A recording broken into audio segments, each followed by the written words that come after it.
So hi and welcome to session 606, Directed Java Client. My name is Andreas Wendker. I'm still the manager of the Web Objects Rapid Development team.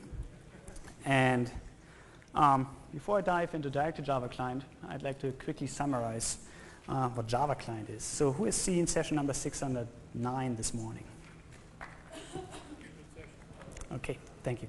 So most of the content of the session will be based on the session 609, but if you missed it, I don't think there was too much information that you will get lost this time. So Java Client is a technology for creating three-tier desktop applications. The client tier, the client process displays the user interface and interacts with the user. The server is a web objects application server, and it accesses the database.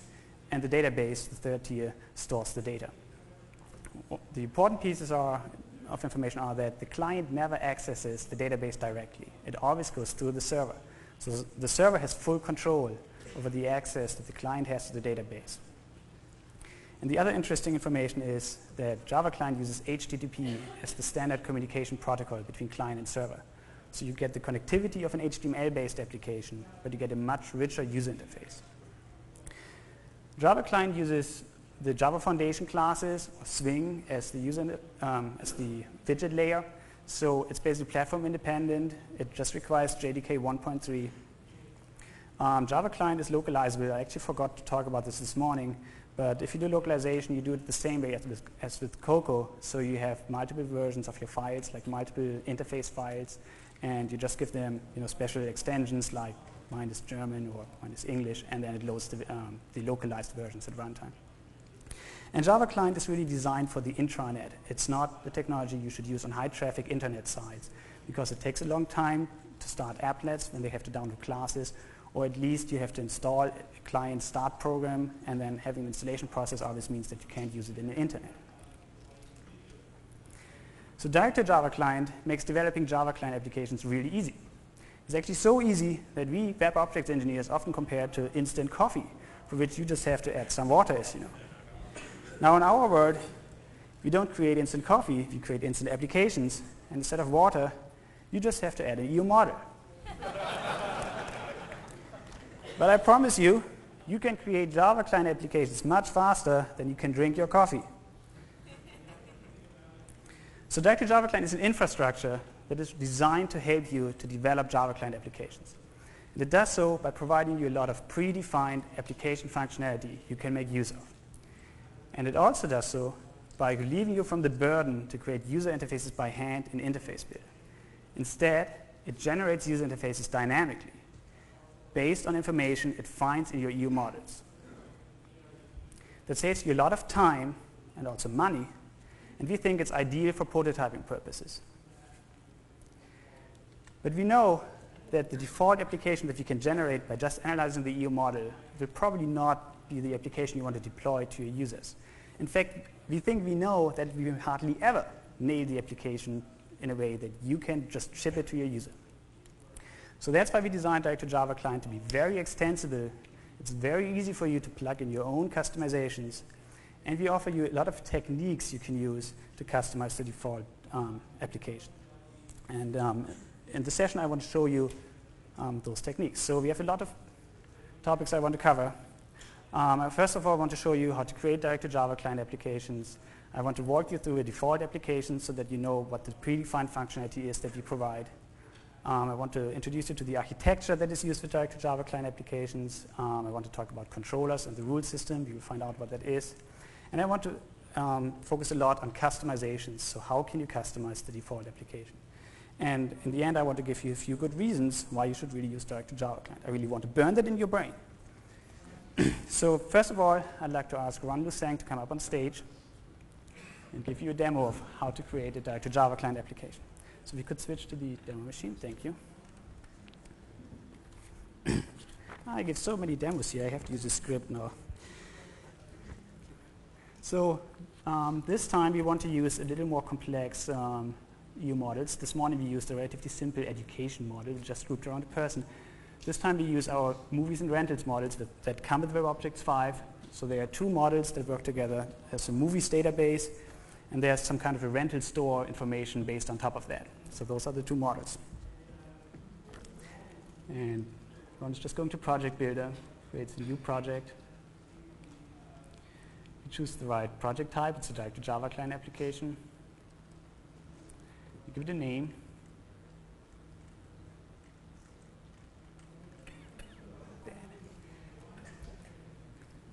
And this time we add two frameworks. The one that we used this morning, Java Client Class Loader, which makes our demos very easy, and the Java Client Business Logic Framework, which contains our two models, the movies and the rentals model. You will actually find that with in all the examples with Objects 5. So those are the two models. The assistant displays the ones that it found in the frameworks. And that's it. You just say build and launch the project now.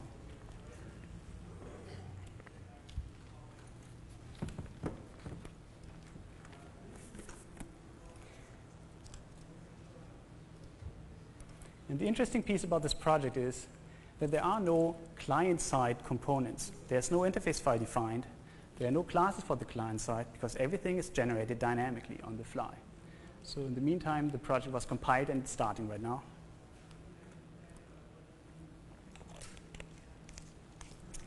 And this is our Java Client launcher that connects to the server. So this is the UI that we get just without doing any programming. This is the default application. So we see a subset of the entities displayed here. Those are the most important entities of the model: studio, talent, movies. And for every entity, we have a query interface where we can enter qualifiers. So Ron is just searching for some studios right now. And then he's switching back to movies, and we can search there as well. Now he's searching for all movies with the title M. We can also append queries, so we just append it to the previous search result or the movies that start with an S. And now we're going to take a look at some details of this movie.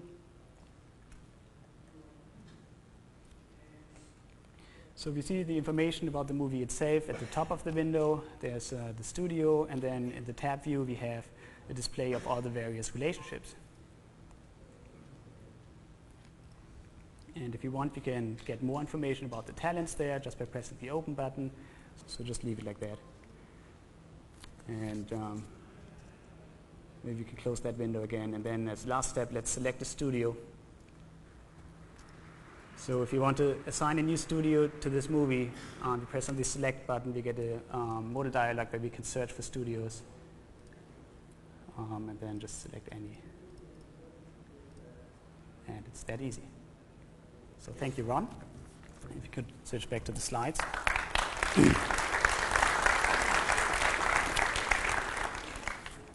So as you can see, it's fairly easy to create relatively complex applications, right? It just took a few seconds to run through the assistant, and it already generated us a fairly user-friendly application that you can use to edit and display all the data in your database.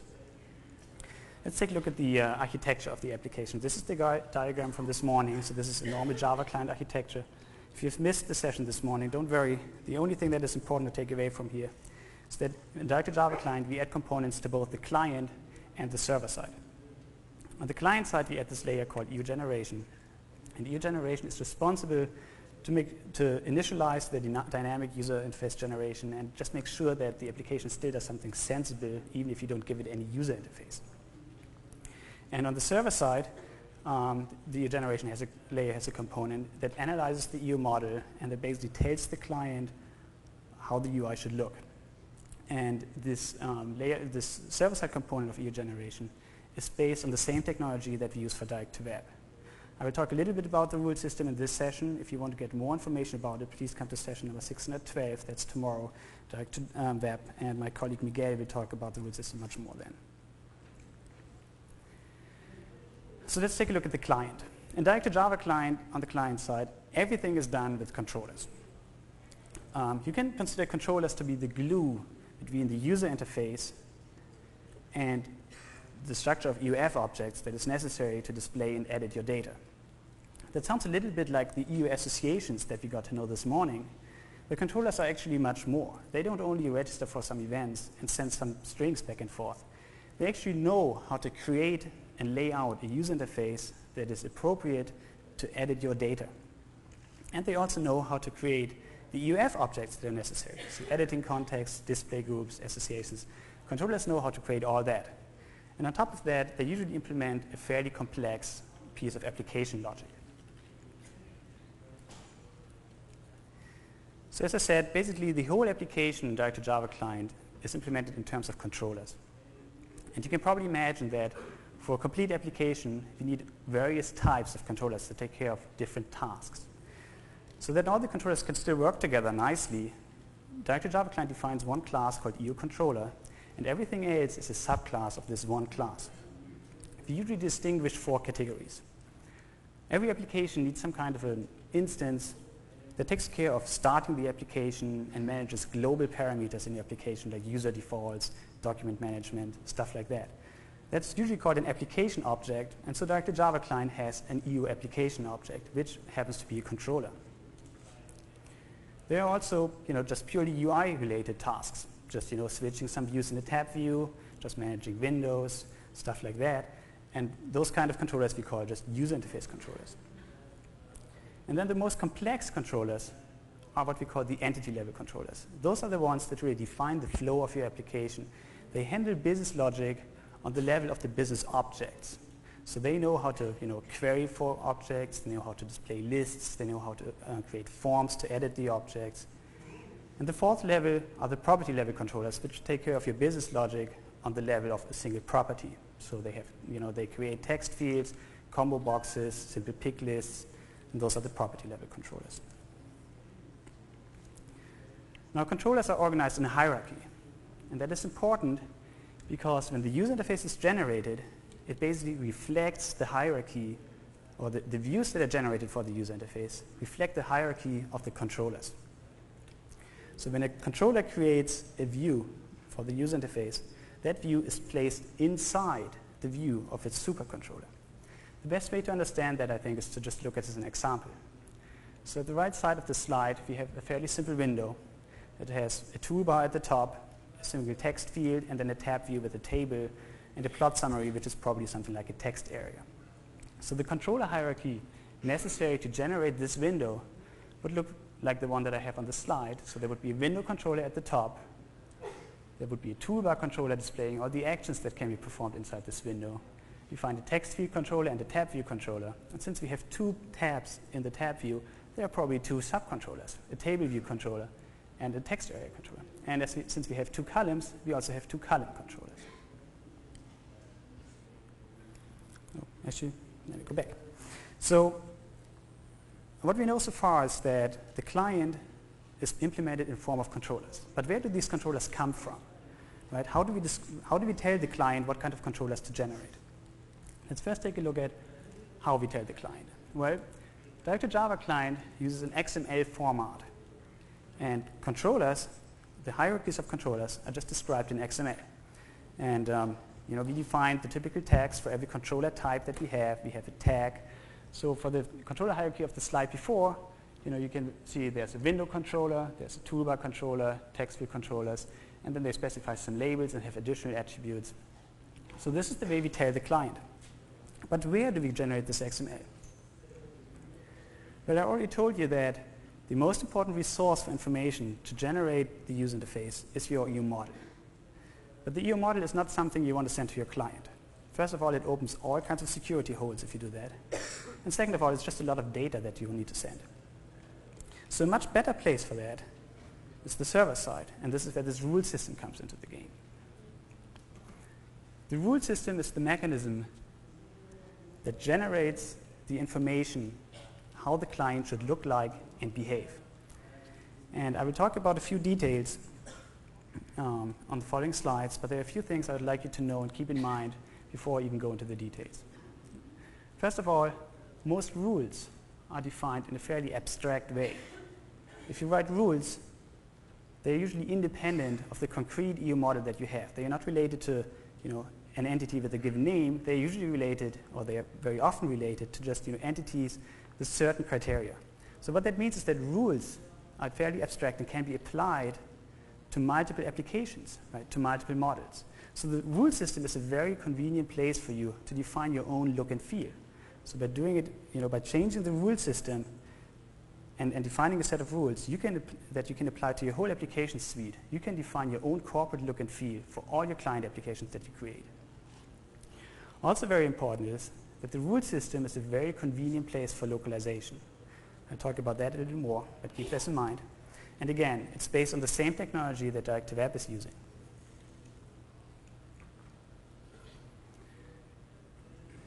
You can consider the rule system to basically be a question-answer mechanism. Questions you can ask the rule system are, what kind of windows are available in my client application?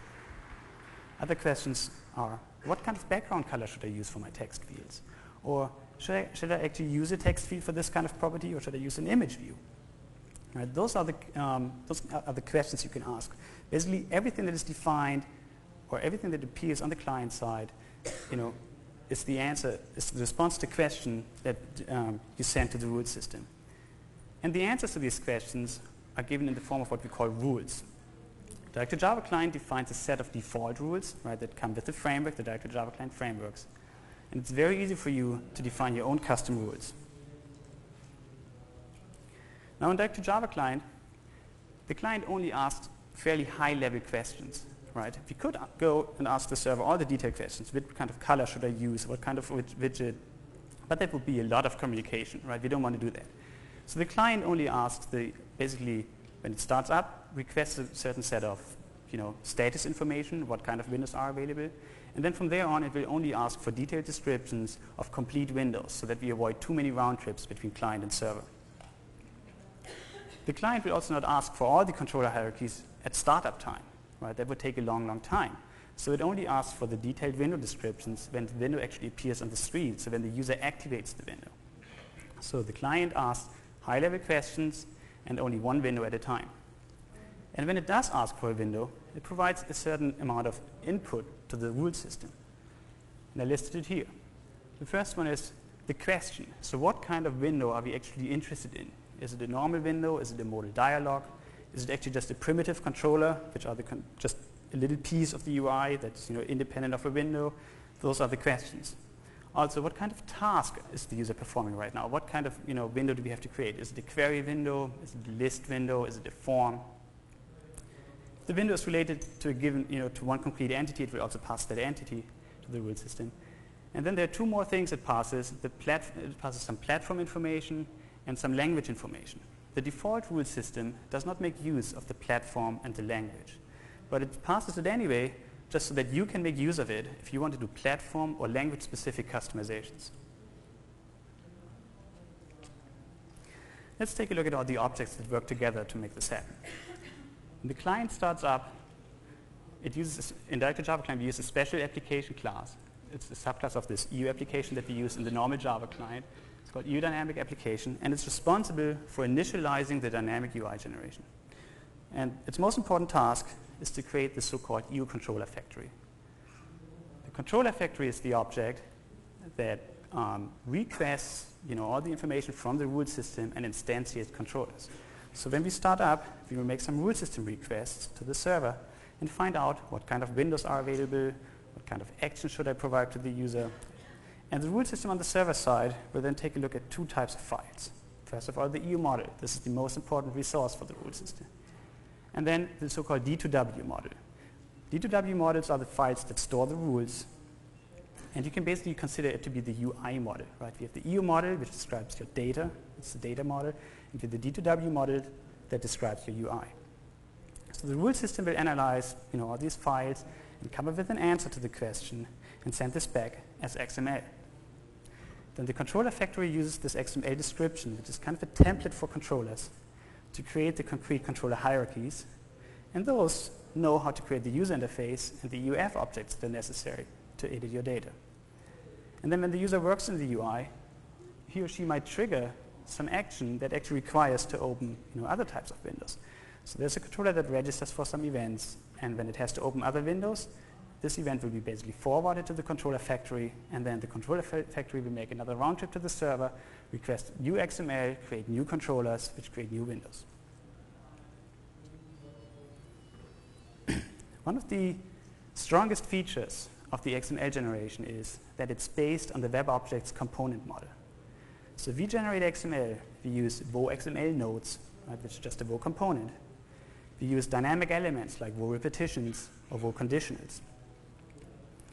And we use so-called D2W components, which are special WO components that connect to the rule system. D2W components use a so-called D2W context. And the D2W context is an object in the rule system that stores all the input parameters that came from the client. It's also the object that basically manages the rules, and it's the entry point for you to fire rules, to ask for the answers. We call that firing rules. So that's actually a very, very strong feature, because you can use the complete dynamic elements engine to generate XML. Right? Instead of generating dynamic HTML, you now generate dynamic XML. And Direct-to-Java Client provides you two tools you can use to change rules. The first one is the assistant. We've already seen that this morning. Actually, no, we didn't. But I think we saw it yesterday in one session. The assistant is a tool that runs inside your client application and that you can use for the basic customization tasks. And if it gets more complicated, we use the full development tool running on the desktop. It's called the rule editor. And you have to use the rule system, the rule editor, for all the advanced customization tasks. For example, if you want to change the startup sequence, right, completely, if you want to introduce login panels before the query window appears, stuff like that, then you would have to go into the rule editor. And I'd like to ask Ron to come up again. And we'd like to demonstrate the assistant and the rule editor to you. So if you could switch to the demo machine.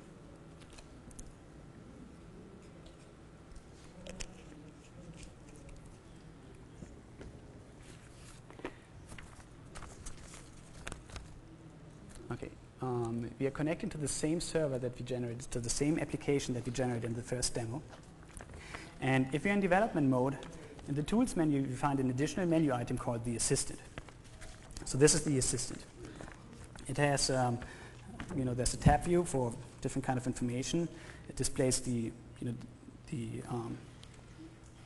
what we figured out, what kind of entities are important. It displays what kind of attributes we use for querying and displaying. There's some more stuff in the middle. And the last tab there actually displays the XML descriptions that we use for the various types of windows. So if you want to look at the query window, then this is the XML we use. If you go higher. So this is the XML we use for the query window. Right? So it's easy for you to inspect and see whether the rules that you wrote actually do the right thing. So what did we want to do? I think we wanted to go and change a few of the properties. So we'll start with the entities. We will first of all remove the user entity from the main entities. The main entities are the ones that appear in the query window. So we don't want the user there. We want to reorder it a little bit so that Studio appears first, and then Movie first, and then Studio and Talent. And then we just press on the restart. We save the changes, and we press on the restart button. And as you can see, now our application has already changed a little bit. Right? The user disappeared. We only have these 6 entities left in the query window.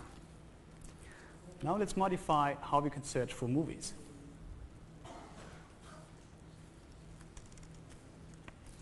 So instead of searching for the title and the plot summary, the voting, let's search for the title, the category, the rating of the movie, maybe the studio, and the revenue. And before we apply these changes directly to the UI, let's go and look at the studio query form. So there's the name of the budget. That sounds like just fine. So let's go on and go to the talent.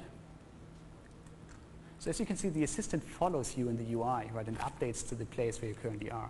So if you just want to search for last name and first name there, the reason why there's no control for the photo is that Direct-to-Java Client found out that the photo is an NS data object. It's an image, and there's not really something you can enter in the UI, so it didn't even generate a text field for it.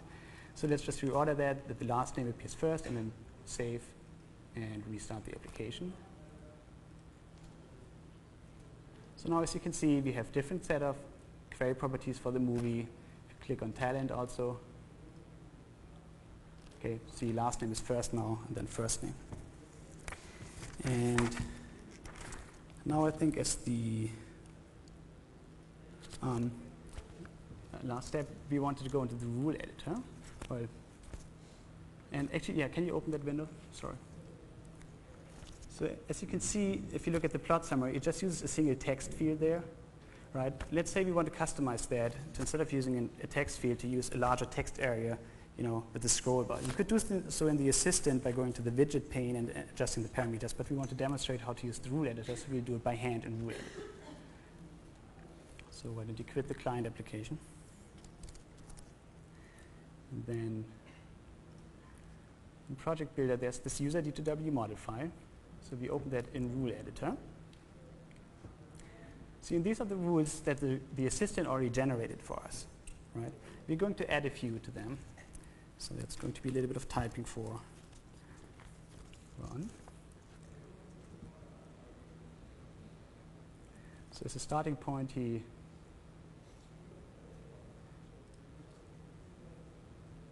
I think it's easier for you if you just modify the first one.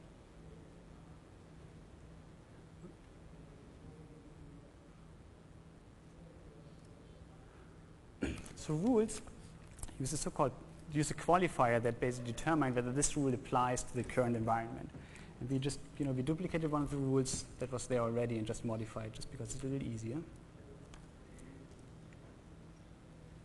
And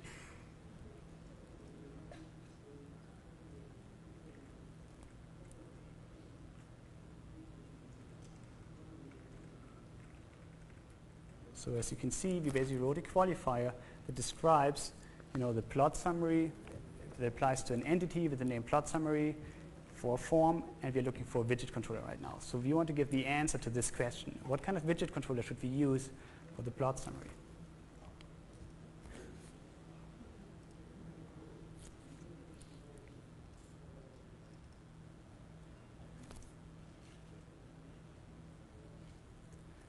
And our answer is simply an EU text area controller.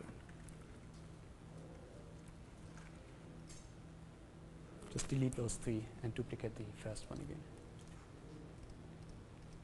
Okay, so just duplicate that one. Okay, we want to modify a couple of parameters for this single widget, right? We already said it's an EU text area controller. We also want to give it a minimum height.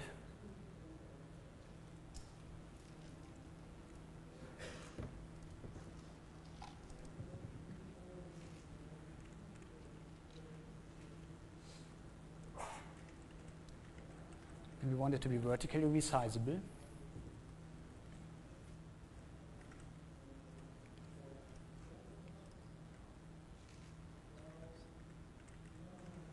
And we don't want it to use a label component because this text area is the only widget in this tab view anyway, so we don't need a special label for that. So just save that. And then we are recompiling our application.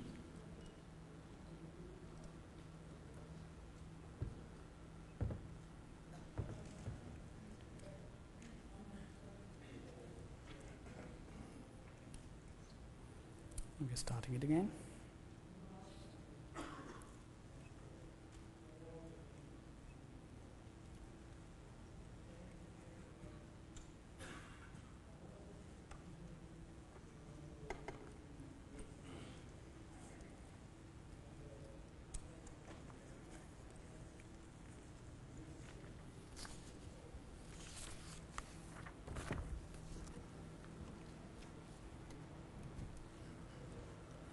Okay, and Ron is just searching for another movie again.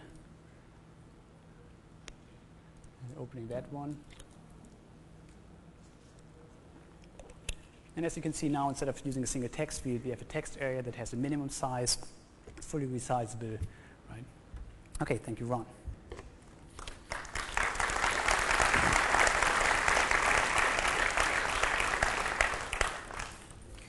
So as you saw, the rule editor is a little more complicated to use. All right, that's why we have the assistant. The assistant will help you with the first tasks of customization. You can, select the entities you want to see in the query window. You can, actually switch the widgets. The same task that we just performed in the rule editor, you could do in the assistant. It's much easier there. But if you have very advanced tasks of customization, you can go to the rule editor. And now I'd like to talk a little bit about localization, because the localization scheme that Cocoa and Java Client by default use is that you have multiple versions of your interface files, right? One for the English one with German labels. But that's pretty inconvenient and very hard to maintain, because if you want to make one change, you have to change multiple nib files. And Direct-to-Java client, everything is generated dynamically anyway, so also all the labels appearing in the UI are generated dynamically. So how can you use the rule system to perform localization? And the first thing you need to know is that by default, Java client leaves the generation of the labels. Direct-to-Java client leaves the generation of the labels just to the client. The client just performs some kind of beautification with entity names, attribute names, relationship names. That's how the labels appear. If you want to change that, you can actually use the rule system and force the labels to be part of the XML. So, as I already said before, the client will pass some language and platform information to the rule system. And the only thing you have to do is you have to write a few rules to return a localized label. And where you get this label from is up to you. One suggestion could be, you could go into your EU model, use the user dictionaries, and then add a localized version of every attribute and property name or entity name to the user dictionaries in your EU model. And then your rule system could actually access the user dictionary in your EU models. You could write one single rule to determine the label, but it's probably more convenient for you if you write multiple ones, one to beautify or to look for entity labels, one to look for property or attribute and relationship labels. But the advantage of this solution is that you do it in one place. You don't have to maintain multiple files at the same time. You have probably one string table, or maybe it's part of the EU model in the user dictionaries, but just one single place where you have to maintain the localization information. You don't have to edit multiple nib files. So the rule system is really much faster to do localization than if you do it by hand. And I won't have time to show you an example of this, but if you go to the session 612, Direct to Web, then actually Miguel has a concrete example running a localized application. Now I'd like to spend some time and try to explain you why the default application looks like it does. When Direct-to-Java client starts, it analyzes the EU model. And the first step is to categorize the entities in the model. It distinguishes between three categories. The first one is the list of are the main entities. Main entities represent the most important objects in your model. Those are the ones that appear in the query window. The second category are the enumeration entities. Enumeration entities are very similar to main entities in the sense that they represent a self-contained unit. But they are very simple objects. They only have very few attributes, and they are usually used in pick lists. So if you want to have a list of states, a list of countries, a list of continents, maybe movie ratings, those kind of things are represented by what we call enumeration entities. And everything else is what we call dependent entities. Dependent entities represent detailed relationships of main entities. Let's look at an example. So this is a model. We see a couple of entities here grouped around talents and movies and the relationships. Actually, Direct-to-Java client uses the most important information inside the model it finds. It uses other relationships. And if it looks at this model here, it will probably find that there's a talent and a talent photo entity, and it will probably find that the talent photo is owned by the talent entity, right? It's dependent on the talent entity. A talent photo cannot exist without a talent. So it will make the talent photo a dependent entity and the talent a main entity. The same is true for movie roles. Movie roles depend on talents, right? They cannot exist without the talent. So the first thing it finds is there's a main entity talent and two dependent entities, talent photo and movie role. When the rule system looks further, it will find that there's also a movie entity, and plot summary and voting also are dependent on movie. So there's another main entity, movie, and more dependent entities. And rating matches the description of an enumeration entity I gave you so far. The rating is used inside some pick lists. They're referenced by a movie, and so this is an enumeration entity. The second step for the rule system is to categorize properties. And again, you use four categories. First of all, you use a list of query attributes. So those are query properties. Those are the properties we use for searching for objects. There are list properties. Those are the ones that we use if you display tables of objects. And there are form properties which we use in all the input fields, right? Or these are the properties we generate input fields for if you want to edit an object. The fourth category is the identify category, and it's used whenever you reference an object. For example, in error messages, or if you just want to display quick information, just a little bit of information about a relationship, we use the identify attributes. When it has this information, the rule system can determine what windows are available in the client application. It always will have a query window. If the model contains enumeration entities, it will also generate an enumeration window. For every main entity, the rule system will create a form window, right, with the detailed user interfaces. And also for the main entities, it will create modal dialogues that you can use to select objects when you want to assign values. So you will generate modal dialogues that you can use for selecting the objects for the relationships. The modal dialog that we saw in the demo was that we selected the studio, for example. So both movie and studio are main entities, and we generate a modal dialog for the studios to search for. One step back. So this is the information that the rule system has to determine when the application starts. And it will then send this information to the client. And from there on, the client will make explicit round trips to get the detailed information about every single window. So that's the next step. When the client asks for it, we will determine the concrete widget layout. And just an example for form windows, the heuristics that we use are, we use rows and columns for attributes. That it depends on the number of attributes that you have, how many columns we choose. Or the mandatory to-one relationships to main entities are displayed in boxes. So if you remember the movie window, it had a box for the studio. Or the other relationships go in the switch controller, which is usually a tab view. And keep in mind, for all the enumeration entities, the rule system generates a simplified, actually, sorry, I forgot about that. The reason why we distinguish between main entities and enumeration entities is that for enumeration entities, we can create much simpler user interfaces. We don't need modal dialogues and all this big user interface. We can just create a combo box or maybe a simple pick list. So the rule system will find that we reference an enumeration entity and then for form windows generate a simplified user interface, typically combo boxes or pick lists. Now I'd like to spend a little more time on customization. There are 3 levels of customization. The first one we already got to know. The tools for it are the assistant and the rule editor. The first level of customization means you are working on the level of rules. Right? That has the advantage, rules are fairly abstract. They can be applied to multiple models often. And they are very simple to maintain and to change. The second level of customization is what we call freezing.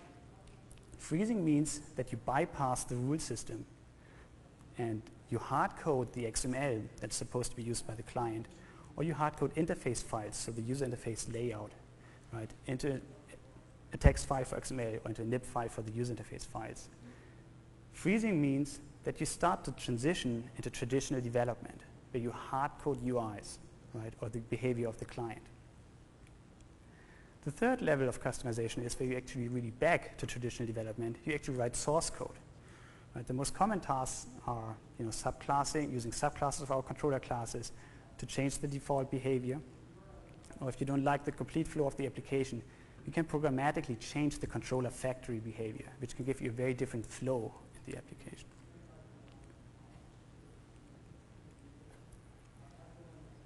If you freeze XML, you bypass the rule system. You can decide whether to use just static XML, so just the end result, right? Or you can mix the XML with dynamic elements. So you can use row repetitions, row conditionals, right, or D2W components to still generate parts of your user interface dynamically and just use an XML template around it. You can decide to freeze complete windows or just little parts of it. It's up to you. And the more dynamic elements you use, the more your XML becomes a real template, right? We have some kind of an XML template that is responsible for this layout and form windows that I described to you. The attributes at the top and row and columns, the graph relationships, the main entities, in boxes, the rest in the tab view.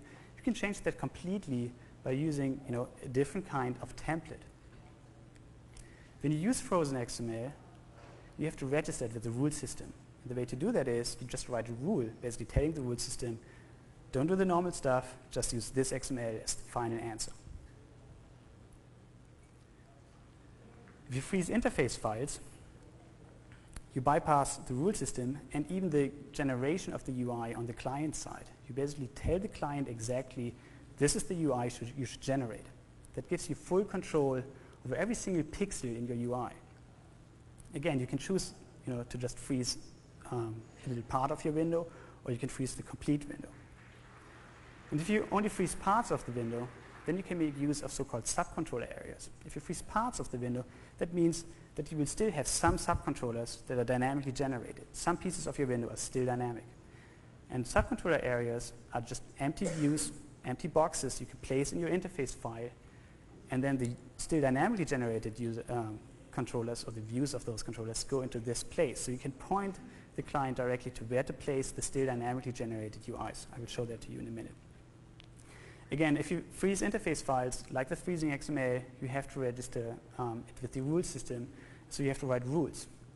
For interface files, you probably have to write two rules. First of all, you have to tell the rule system that there is an interface file. And second of all, you probably want to tell it to suppress the generation of additional subcontrollers. If you don't do that, the rule system will still generate all the normal subcontrollers and use the UI that comes from your interface file. So you need two rules.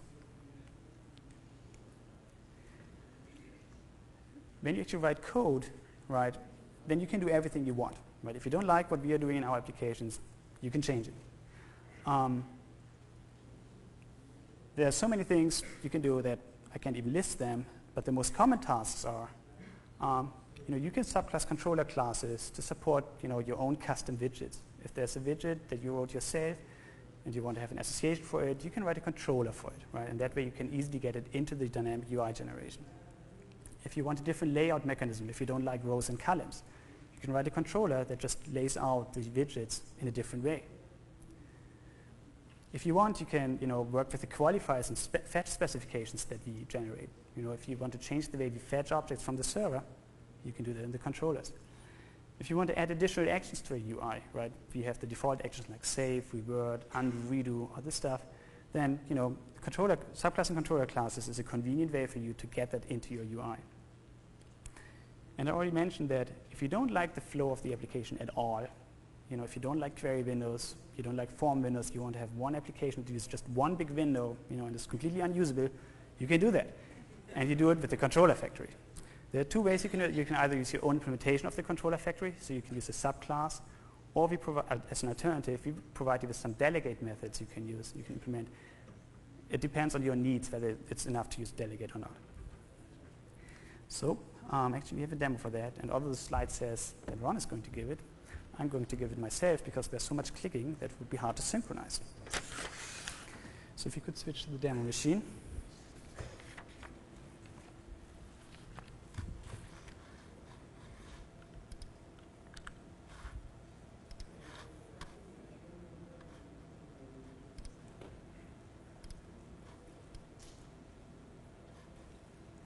I prepared a project that I want to use to show you some customization techniques. We'll start the server now.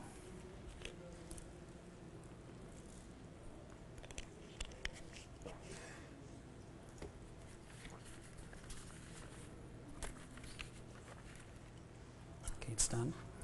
I use the typical Java client launcher to connect to my server process.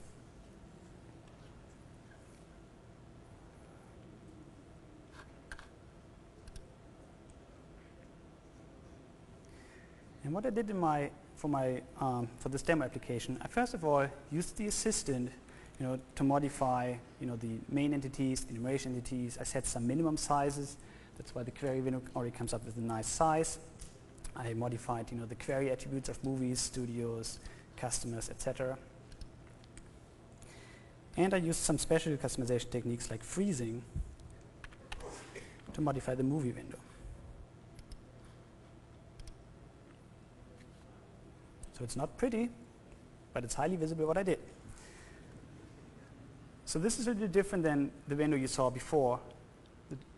So first of all, we regrouped the widgets at the top. There's not a special box for studios, right? All the text fields are in one box now. Also, we use multiple columns in the middle, but not for all the widgets. There's some additional information for the user, what happens if he or she presses one of these buttons. Actually, there's a new text field that displays the number of roles. It's the same for the directors. And for the plot summary, we changed the layout pretty dramatically. And also, please note, there's a little button here, an additional action in the UI. If I press on that one, it's actually opening both talents, right? All the talents that are playing a role in this movie are opened automatically. So let me show you what I had to do to get this to work. So I go to my project. First of all, the server, I didn't change anything. Well, actually that's not true, but the standard classes like application, they didn't change, the session didn't change, there's still the main component, there's my icons file, right? These are all the normal components of a Web Objects application. And then I grouped everything else that is specific to the customization in this additional group. Let me show you the user D2W model file. So these are the groups, these are the rules that I wrote with the assistant. As you can see, I mostly changed property lists, what to use for querying. I set some minimum sizes for some windows. I determined whether I want to use label components, or I changed the resizing behavior of some of the controllers. I changed the type of controllers, so in this case, I used a checkbox controller instead of a normal text field. I used a text area controller. Those are all the things that I can just do with the assistant.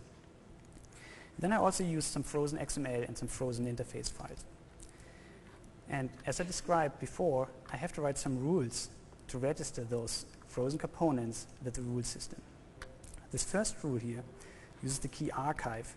So this one is this is the rule that I use to create an to register an interface file with the rule system. It's named plot summary form. It's an interface file for this piece of the UI. I'll show that to you in a second. And then for the same context, I had to use this rule here. Right, I mentioned before that I need two rules if I want to work with frozen interface files. It says generate subcontrollers false, so I suppress all the generation of subcontrollers because I have everything in my interface file. And this one is the rule that I use to register frozen XML. Movie form is the name of a raw component that contains my XML, and this is the rule that registers it with the rule system. So let me show you the interface file first of all. And while interface build is launching, well, it should be fast enough.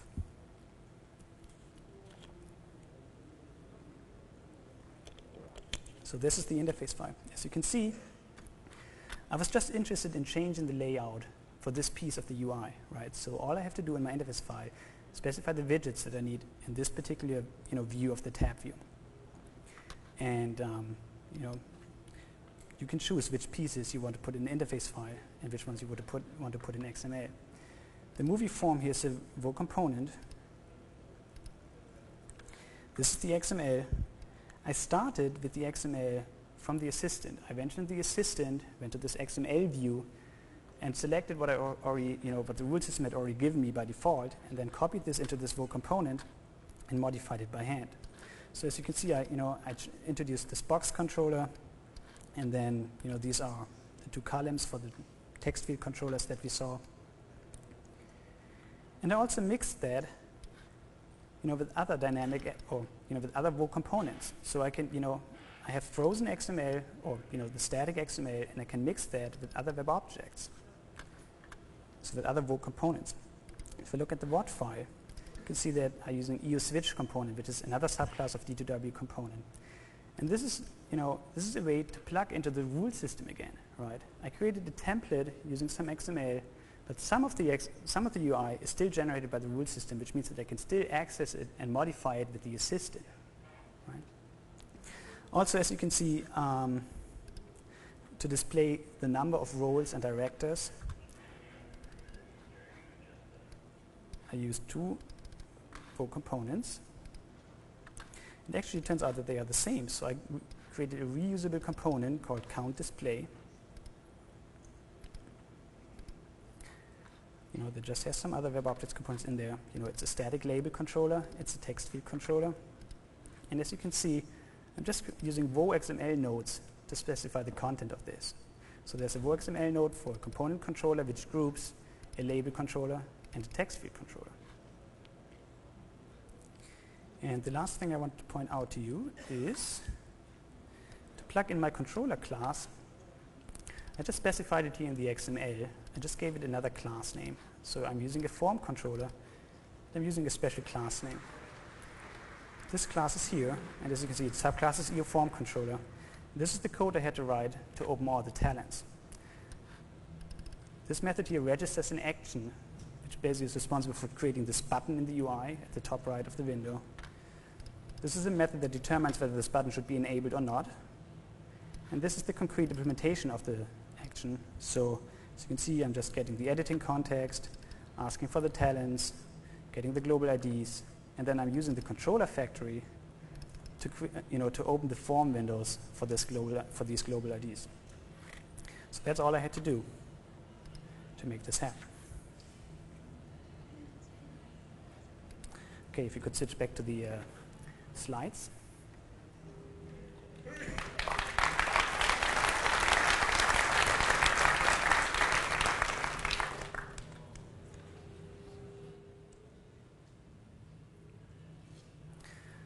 I still owe you a few reasons why you should use direct-to-Java client. And the most important one to me is that you end up with a much better development process. If you start, projects with the traditional development, you first of all have to write some application logic, you have to create some user interface files, and you know what? They are all subject to change anyway, because the first time you show this to your customers, they will change their mind. It's always the same. So the direct-to-Java client, you can actually focus on the business logic first. You start with a database, an EU model, and maybe implement business code. You just create a default application, and this default application is already able to execute your complete business logic. So you can already go and show this to your customers. They can try out the business process with it. If you want to show them a little more how it will look like in the end, you can go and customize with the assistant or with the rule editor. Or if it's not good enough, you can freeze some XML. But it's piece by piece, you only do what you need to do, and you still focus on your business logic. It's really important. And then just in the end, when the customers say, okay, this is the business process I want, it's doing all the right things, I just want a polished UI, then you go ahead and fine-tune your application. But the important message is really with direct-to-Java client, you always have a working application that you can use to execute your complete business logic. So the benefits are that, first of all, it's very fast and efficient to develop a direct-to-Java client because so many pieces are done for you automatically. It also allows you to react quickly to requirement and so database changes, because a lot of the changes in your business model are picked up automatically by the rules. Right? You don't have to go and change interface files for that. It just happens automatically for you. Since you use a lot of predefined application functionality, your testing time should also be reduced. Right? We already give you this functionality. You don't have to write it again. We did some testing with it. Maintenance of direct-to-Java client applications is easier because it's mostly data-driven. You don't have to write a lot of source code for it. And maintaining and editing data files, XML files, so is much easier and much less error-prone than writing source code. And again, you can focus on your business logic. So before we go into question and answers, I'd like to give you a few tips for using direct-to-Java client. The first one is try to use it for every project. Direct-to-Java client is Java client. It's not different. It's just a different way to start a project and to maintain a project. Prototyping is so much easier, and with the customization techniques that we have, freezing XML and freezing interface files, you can smoothly transition into traditional development. So the other tip is try to define reusable components. You're used to that with web objects anyway. Create frameworks, that contain common rules. If you want to define your corporate look and feel, put it in a framework. Right? If you develop things like login panels, reporting, put it in the framework. You can use frameworks and reusable code with direct-to-Java client as you can do with any other application. Also keep in mind that localization is so much easier with direct-to-Java client. And it might actually make your deployment a little simpler. The reason for that is that if you want to upgrade your application, if you want to change, you want to fix a bug, you can often do so on the server side because the rule system lives on the server. So by upgrading your server system, you can fix bugs in your client side. And that might reduce the need to install upgrades on the client machines. So Direct to Java Client makes your life really easy. We generate applications dynamically based on information we find in your EU model. There's a lot of predefined functionality. We have powerful customization techniques, and it's a smooth transition into traditional development. And it's designed for extendability. Right? It's so easy for you to plug in your own controller classes, your own source code. So before we go into Q&A, I'd like to ask one of our long-term WebObjects developers, Billy from CodeFab, to come up on stage and share some of his experiences with Direct to Java Client with you.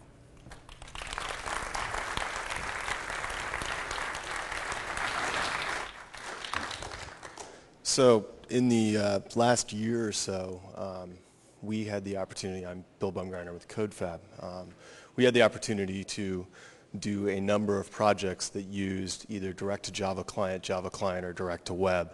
In this particular context, they're really all kind of the same thing because they all build on each other. And the key thing is that it's real. I mean, this is real technology. This has led us to great success stories in the field, being able to deliver technologies to our clients that they work quickly, and to be able to deliver those things quickly. One of the other changes we made in the last year is we moved to an extreme programming process. One of the fundamental tenets of that process is that you want to deliver early and you want to deliver iteratively and often. What that means is that when you're working with the client, you want to hand them an example of their data live, of their business live, as quickly as you can, so that they can start to interact with it, so they can take ownership of it, and so that they can start providing you with feedback so you can customize this stuff quickly to meet their needs. And what we found with these technologies, because they're so centric to not steering you in the direction of building monolithic pages or monolithic user interfaces that are very inflexible. They're much more about building little components and providing these rules that drive the components to work together to provide the ultimate solution.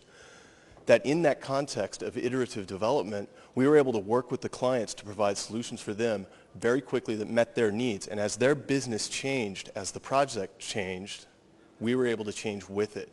One of the key things is that as software developers, we're experts in software development. When we're working with a client, and I mean in any market, not just consulting services, but shipping shrink wrap products, if even like Andreas at Apple, ultimately his client is Apple. When you're working in that kind of a context, you are the expert in the technology. Your client is the expert in the business. You want to work with them to provide the best business solution. If you were the expert in the business and the expert in the technology, why are you working with the client in the first place? Just take over the world yourself. But that's not the case. And these tools really provided us to deliver to the client these solutions very rapidly. To give a specific set of examples, we have a particular set of interfaces where the client came to us very late in the project cycle, said, we really want to have custom date editors throughout the user interface. So we sat down, built a little date editor widget, and then tested it out in one specific small context, one very tiny piece of user interface, turned around, went into the rule editor, and said to the rule editor, any entity that has a date attribute where the data attribute needs to be edited, use this widget. Suddenly our whole user interface is using this new widget set. I can't think of another technology where we could do that. So it's real. Use it. It's very cool.